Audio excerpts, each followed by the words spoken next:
Hello students, I am Farhan Mir. Welcome back to our channel.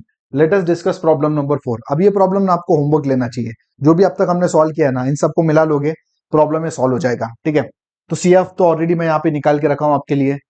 कैलसी में डालो, दो रूट मिलेंगे, कॉम्प्लेक्स रूट है, इस तरीके से सीएफ निकलेगा। पीआर मैं आपको फिर भी सॉल्व करके बता रहा हूँ, लेकिन मैं आपको सजेस्ट ये करूंगा कि एक बार आप ट्राई करो। सिंपल है।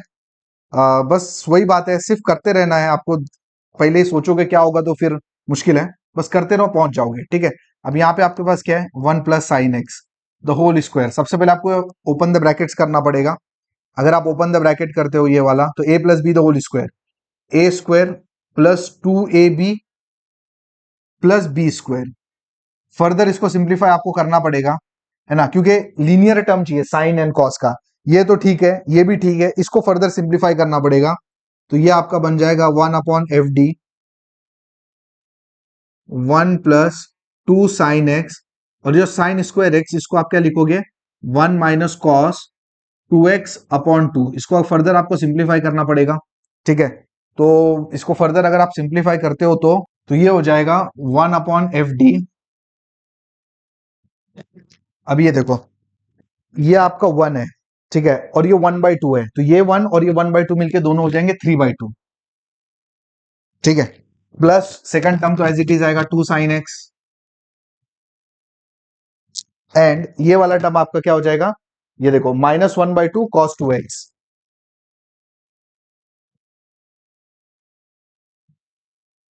अब इसको अपने को फर्दर सॉल्व करना है। इसको एक काम करते हैं, ओपन द ब्रैकेट्स करते हैं। देखो, पहला 3/2 है, तो 3/2 तो एकदम बाहर ही ले लो आप।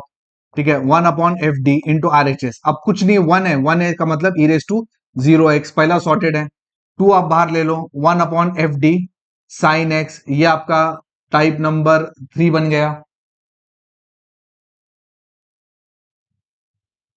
-½ 1/fd इंटू कॉस 2x। बस इसको सिंप्लीफाई करना है आपको। ये सब टर्म को उठा के यहां रख दोगे तो आपका पीआई रेडी हो जाएगा। तो ये आपका हो गया P1। एंड तीनों भी आसान पार्ट है, ऐसा कुछ डिफिकल्ट पार्ट नहीं है। ये आपका P2 हो गया और ये आपका P3 हो गया। एक काम करते हैं, ये जो 2 है और ये -½ है, इन सबको मैं नहीं ले रहा हूं, तो इसको अपन वापस से यहाँ पे डालेंगे ना इक्वेशन नंबर 1 में, तो अपने को आंसर मिल जाएगा। तो चलो ले लेते, काम करते, चलो ले ही लेते, छोड़ो। पहला बोलो P1 क्या आएगा, 1/fd इंटू RHS। ठीक है, अब RHS आपका क्या है। अब फर्स्ट केस में तो चलो ले ही लेते पूरा, तीनों लेके सीधा उठा के सीधा 1 2 3 का आंसर कर देंगे। ठीक है, तो क्या हो जाएगा बताओ, 3/2 1/fd। fd क्या है आपका, ये देखो, d² + d+1।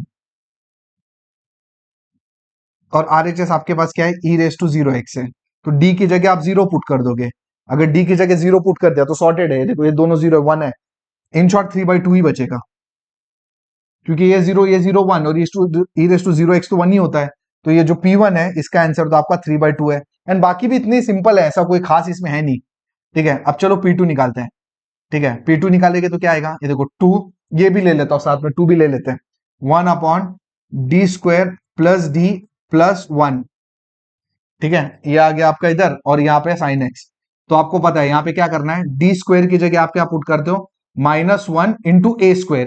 ए तो 1 ही है आपका, मतलब इन शॉर्ट d² की जगह -1 डालोगे। अगर डाल दोगे तो क्या होगा, देखो, 2 इंटू 1/d² की जगह -1 डाला, -1 + 1 0। तो इन शॉर्ट 1/d बचा, और मैंने आपको ऑलरेडी बताया 1/d मतलब क्या, इंटीग्रेशन। तो P2 क्या हो जाएगा, बेसिकली दिस इज 2, और साइन एक्स का इंटीग्रेशन क्या होता है, -cos x। मतलब basically -2 cos x is your P2। अब अपने को इसी तरीके से P3 निकालना है। अब P3 अपने को निकालना है, तो P3 क्या हो जाएगा, P3 के लिए काम कर रहे थे, देखो यहाँ पे -½ है, तो ये भी ले लेते हैं, इधर ही ले लेते हैं। -½ इंटू 1/fd क्या है, d² + d+1 के साथ आएगा cos 2x। ठीक है ना। अब d² की जगह आप क्या पुट करते हो, -1 इंटू a²। मतलब 2 का स्क्वायर, 2 का स्क्वायर मतलब 4। मतलब d² की जगह बेसिकली आप -4 डालोगे। अगर ये डालते हो आप, तो ये देखो, -½ इंटू 1/d² की जगह आप -4 डालोगे, तो ये -4 और ये 1, -4 + 1 कितना होता है, -3। मतलब इन शॉर्ट d-3 बचा। ये d तो एज इट इज आएगा, बराबर है। अब ये देखो, दोनों केस यहाँ पे लिए 1/d आ रहा है, तो इंटीग्रेशन करते हैं। ये 1/d नहीं है, d-3 है। तो आपको याद होगा अपन ने क्या किया था इस टाइप के प्रॉब्लम में, रैशनलाइजेशन। तो यहाँ पे रैशनलाइजेशन लगाएंगे, -1/2 ये नीचे d-3 है आपके पास, d+3 ले लो साथ में, इधर भी ले लो ऊपर d+3 एंड यहां पे ले लो cos 2x।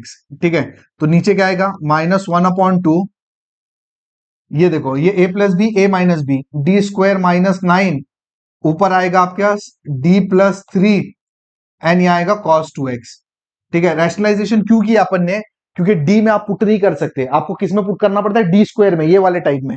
अब d² की जगह आप -4 डालो आप, है ना, इसमें डालो d² की जगह -4 डिनोमिनेटर में, तो क्या हो जाएगा, ये हो जाएगा आपका -12 एंड d² की जगह -4 डाले तो -4 - 9 विल बी व्हाट, -13। ऊपर क्या आपके पास d+3 एंड साथ में cos 2x। नेक्स्ट क्या करने का, ये ऑलरेडी इस टाइप का अपन कर चुके हैं ऑलरेडी, देखो इससे सीधा इसको मल्टीप्लाई कर देने का, तो बेसिकली क्या होगा 1/26 है ना।